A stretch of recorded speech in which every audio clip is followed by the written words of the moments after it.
right. Well, hello, everyone, and welcome to the podcast. As I often say, I am absolutely thrilled that you are here on the studio line with me. I have Shaman Isis. Shaman, welcome. How are you?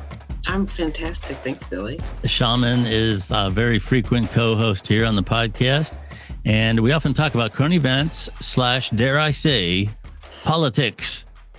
And if you've never checked out the program before, we do a lot of interviews here and we do a lot of commentary. This is going to be one of our commentary podcasts. Every once in a while, I just two inside ball here about podcasting. I'll just throw these out there because I do get asked, why are you doing politics? And the fact of the matter is that they get listens, extraordinary amounts of listens. Now, yes, I do get a certain amount of grief that comes along with that. I generally do not acknowledge mean-spirited comments sent my way either privately or online through social media or whatever. But it doesn't begin to offset the amount of listens that come in. So I'm generally pretty happy with the fact that there is an audience for this type of discussion. The second thing I would want to point out in terms of inside ball is the vast majority of our listens come from audio-only platforms, whether that be Apple Podcasts, Spotify, and so on. And that's great. Video-wise, I got to tell you that X is doing very well, which is the old Twitter. So a lot of these things that I've done with Shaman, for example, before Twitter did not have long-form content. A tweet was originally technically classified as micro-blogging, and now the tweets are longer. And it used to be video has kind of an odd history on Twitter. There was Periscope and some other things. As it stands right now, you can, as a verified user, you can post long-form content. And in my case, that can mean an entire podcast. Other people, other really big people in the media are doing this. Tucker Carlson, he's getting millions of views, far beyond what you could get on all of the cable news networks combined. So long form content is working, for us. I mean, I got to tell you, these episodes that I've done with Shaman, have done very well. Now, interestingly, one of the episodes that you and I did, I won't mention the other platform, but I have a feeling it was throttled down because there was politics in the description. And I don't know that for a fact, but it's very suspicious that all the other ones we've done without politics in the title get thousands of views. Yeah. And that one gets 150. So anyway, it's interesting that you bring that up because I did a short, and my shorts usually do pretty well. And I was very disturbed to see that it had no views. And I was like, well, there's only one way that happens. Yeah. And it was politics. Yeah. Yeah. And, that's the force that's driving X. And that's actually a very relevant part of our conversation here because what's free speech has become kind of a political term. And the fact of the matter is that free speech means anything goes. And it's a misnomer that hate speech can't be part of free speech because that's one of the tenets of it is who decides that. I mean, you can pick a hateful comment and say, okay, well, obviously that's hate speech. But pretty soon, anything you disagree with becomes hate speech. Yeah. So I guess the unofficial rule has always been is that you can speak whatever you want. That doesn't mean that anything you say won't have repercussions for you. I can't describe the affair that my friend is having. I could, obviously there's libel laws. There's other things. You can't do things that are wrong and not have repercussions for them, or even if you have controversial views and people stop patronizing your business, that's part of free speech. I mean, there's nothing of that. That's not censorship. You don't have any rights in the court of public opinion. You just don't. That's part of how free speech works. Yeah. Now, And I actually just had a really interesting experience with this. I'm a little disturbed by the fact that the mass media, television media, seems to be able to make up whatever storyline or yes, angle they want yeah, to cover things. But then you go to social media and while simultaneously censoring whatever they don't like. And then you go to social media, and some of the social media platforms are still censoring content that is not hurtful or harmful. It's literally opinion based, and I frankly think that should be illegal. I had a post I put up on TikTok the other day get pulled immediately because I was poking fun at how they've turned into the Home Shopping Network, yeah, sure, and it was the absolutely, truth. it is. Yeah. It is. So here again, free speech simply means that someone shouldn't be shutting you up. Now, in terms of George Orwell, we always presumed that the person shutting us down was going to be the government, but that's really not the case. What's happening now is you have people who disagree with you, and they not only don't want to listen to you, they don't want that free play to work out. Someone who's saying unpopular things just doesn't get listened to. That's not good enough. If you are saying something that people disagree with, they want to shut you down. They want to ruin your life. They want to get you fired. They want to make sure that you go away forever. And that is exactly what George Orwell was talking about, except it's the public. It's the mob that's doing it now. It's not necessarily the government, although as in the case of the Twitter files, if you've been following that, the government has had a role in it. Oh, absolutely. Yeah, they all have. I mean, it's true. Well, that's what happens, Billy. When people misbehave at the top, it becomes okay for other people to do. So when the government starts censoring and telling people what they should say, the media starts doing the same thing. And then eventually people start doing it. And now we're all creating our own reality and believing whatever BS we want to believe. And that's interesting. Yeah, it is interesting. So getting back to X, that's where a lot of this stuff now is very free flowing. And there's Rumble. Rumble is probably more right wing, and not that I necessarily have a problem with right wing or left wing, but I think X is probably more on balance. For example, I can make a conservative comment, and I'll have the liberals coming after me, and the other way around. A lot of things I land left on. So then all the conservatives come after me. So on balance, I think that X is more of a as they say, a public forum for all voices so far anyway. Now how that evolves, only time will tell. But anyway, getting back to our politics discussion today, I'm going to kind of lean to corporate greed, and that's a phrase. Let me before I throw this to Shaman, because I know Shaman has spoken about this, and I definitely want to hear her rundown uninterrupted. But I can tell you one of the analogies. I'm from Canton, Ohio, where professional football was born. And the one thing I will say about the NFL that they do very well, and you don't too often hear the NFL complimented, but one thing I will say about the NFL is they managed to come up with a system where you can succeed as an individualist. You can become a legacy team like the Patriots were there for a while, like the Steelers were in their heyday. You can become that, but at the same time, the team that didn't win a game last year still has a chance. And they do this in a way that if you, for example, I'm going to equate the NFL to the economy. If you had, in the old days when the Pittsburgh Steelers were unbeatable, if you had a system where they were the ones that rewarded, they were rewarded. So the Steelers win the Super Bowl. They get the first round draft pick. They have the biggest audience base because they're winning all the time. So they have the money to get free agency. What you would do is you would create a team that will always win, and the game would die. There would be no innovators anymore. The old system would become ingrained in what works. Nothing else would have a chance. New innovations, new styles of playing, none of that would happen. So what they do is every year, the teams that struggle get the best chances for the best players. And there's other things in place. There's things like salary caps.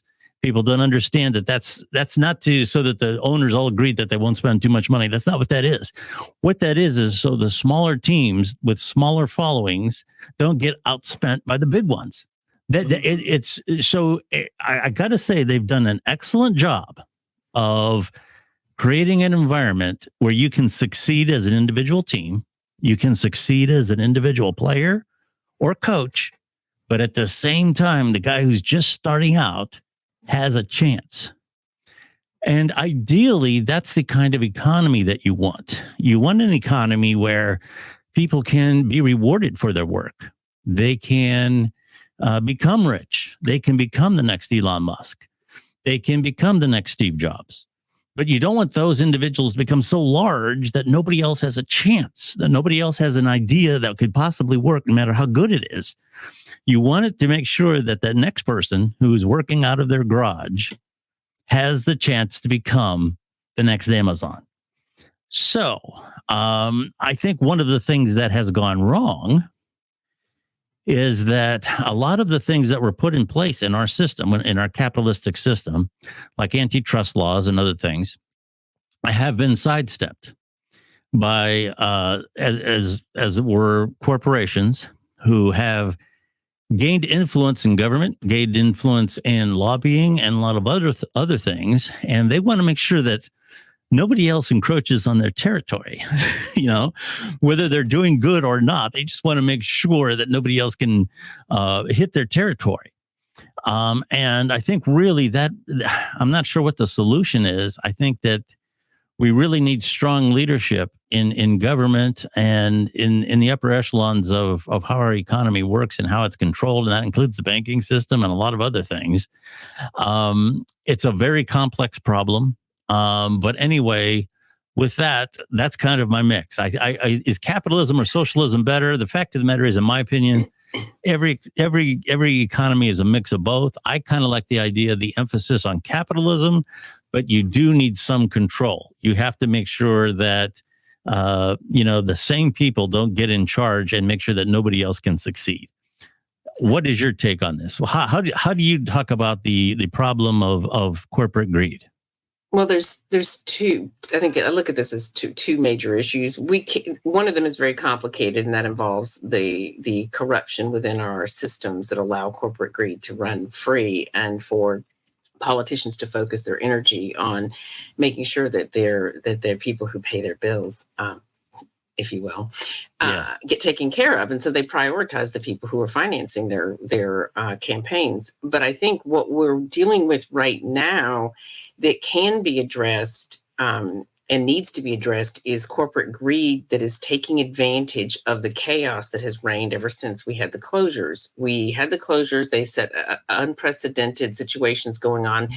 A lot of small businesses collapsed. A lot of really large businesses made out like bandits. And because of other corporations being able to see that, as soon as we reopened, while chaos reigned in Washington and across the country as people were trying to adjust and changing the way that we lived, by so many people working from home, they have used that as an excuse to dramatically increase the prices of our hierarchy of needs, where we live, what we eat, the gasoline that we need to drive our cars to get to and fro. And we've seen spikes that are anywhere from 20% on the low end, but really more in the 30 to 50% range in price increases of things that people need to function. This is not, we're not talking about greed for things that are luxury items. We're talking about the average person now has double the bill for food for their family. And because the wages have not increased almost at all, while the amount of work that people have done has actually gone up dramatically over the recent decades.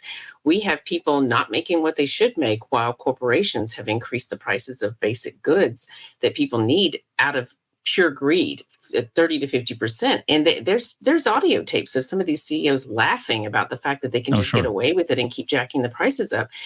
And this is causing the average person in this country to not only be crushed, but to feel like there is no longer an American dream that can be had. And that is why we are in the situation that we're in, where the average person is starting to really look at politics and what's going on in America and say, we've got serious issues. This is one of the reasons why so many big name celebrities have had lashback in recent weeks. It's because the average person's being crushed by corporate greed. And that is something that people need to do something about. The people, our leadership, they are not calling these corporations out for their absolute shocking level of greed. And that can be fixed immediately. Sure. Well, we certainly hope it would if the right opportunities come along.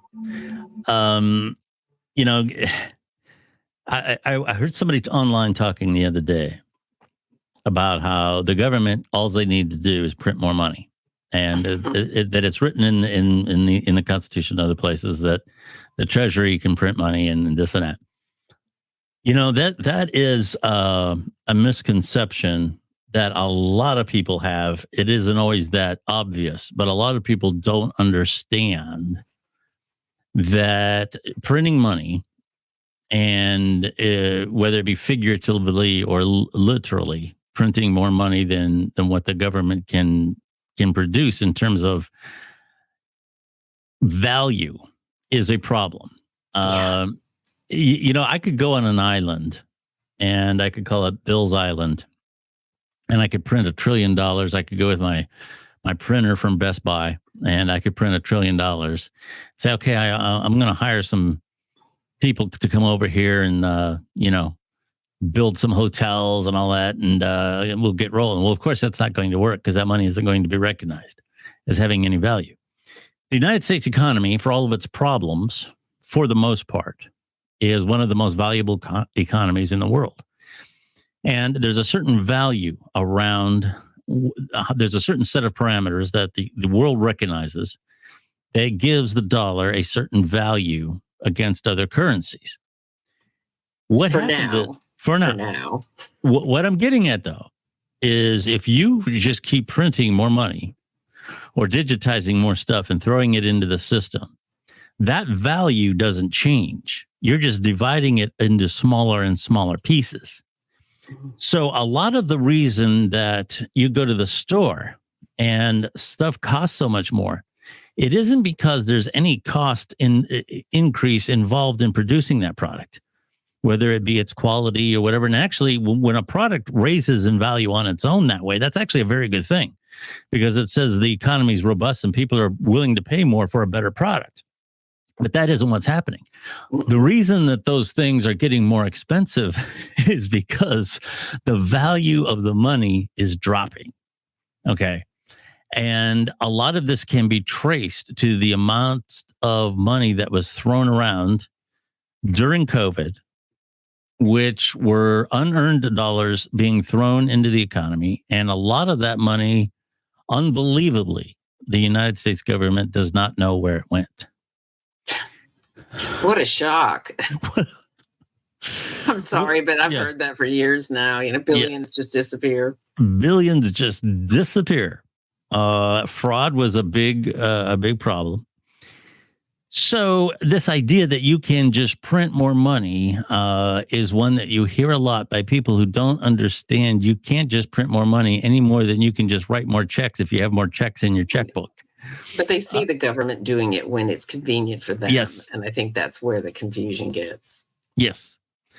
And I'll tell you, there's a lot of things that are very interesting in the United States about even the role of property in general, the concept of property. The concept of property really changed in the 1930s. I don't know if you've talked about this, Shaman, but if you look on your deed, there's nothing when it comes to federal documents that describe you as the owner. And people get shocked when I say that. But you are, in fact, the occupant or some word thereof. What we are talking about is title equity. And when you get your title to your house, what you essentially own is the equity that's in that home. The actual property isn't described as yours. Yeah. And what the United States does with the ownership of everything, all the land that's in this country, is leverage that on loans from foreign powers. That's where it comes from. So I think one of the reasons for the price increase too is because capitalism is collapsing. yeah, as we and it's certainly. I think the idea of capitalism is still alive, but the problem is it just like quite frankly socialism, and I'm not a fan of socialism. It gets a bad rap in a lot of countries that are so corrupt that no system would work. Yeah, And we're getting that now with capitalistic ventures too. The system has been so manipulated that in its finest form, it still wouldn't work right. So I'm not sure what the solution is there.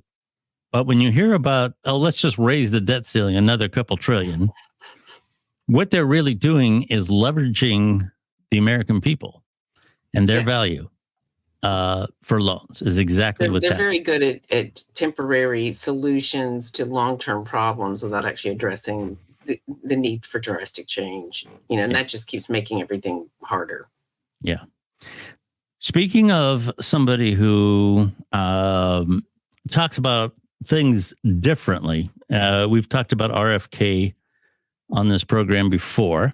He is the son of Bobby Kennedy, who was the brother of John Kennedy, both of whom were assassinated.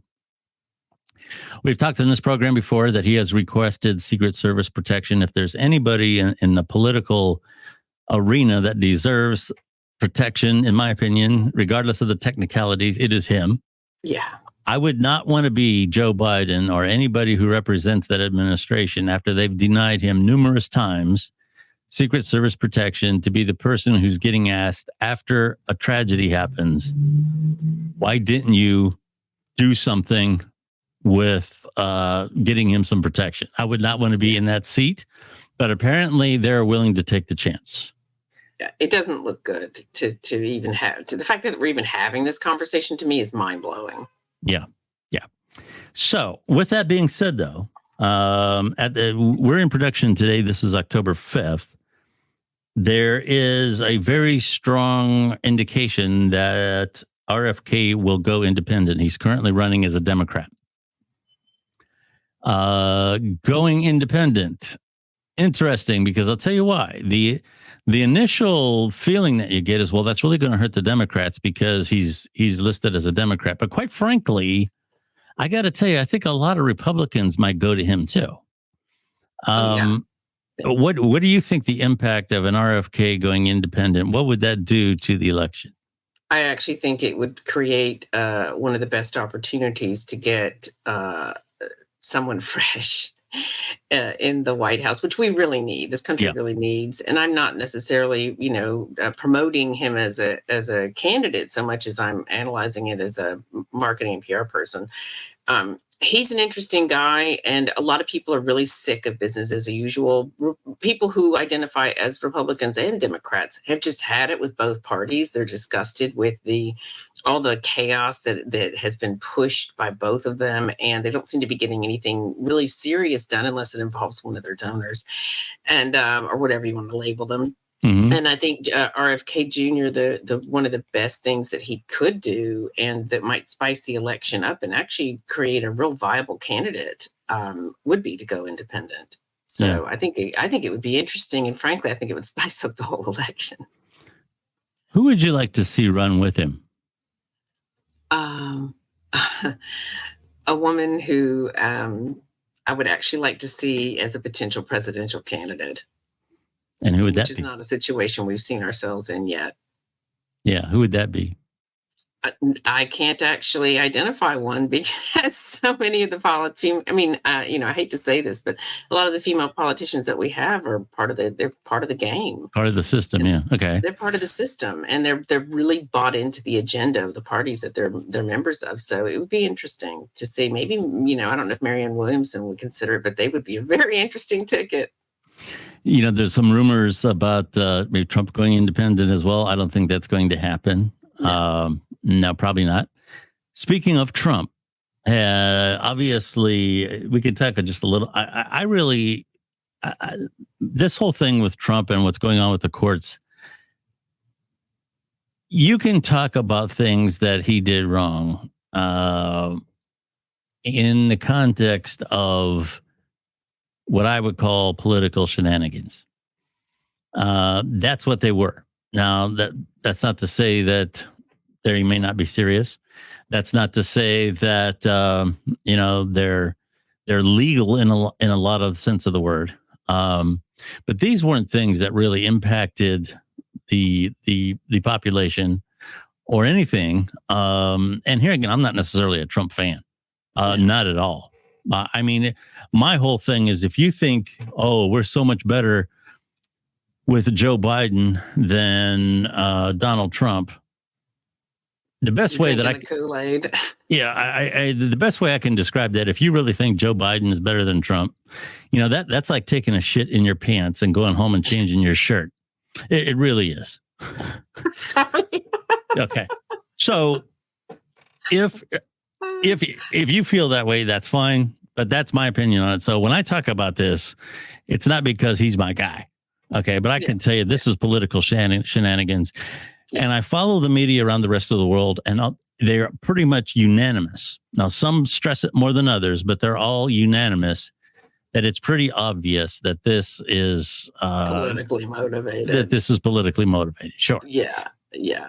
And of course, you can say, well, big time politically motivated, just the number of charges. And I have to say this, and I'm not a huge fan of his style. I did like seeing him go in to the White House simply because we needed chaos. And I know people are going to get me for that, but we needed some chaos to be introduced into politics to shake things up, because they were really getting out of control, as we can see now. That, it's like the poison's coming to the surface.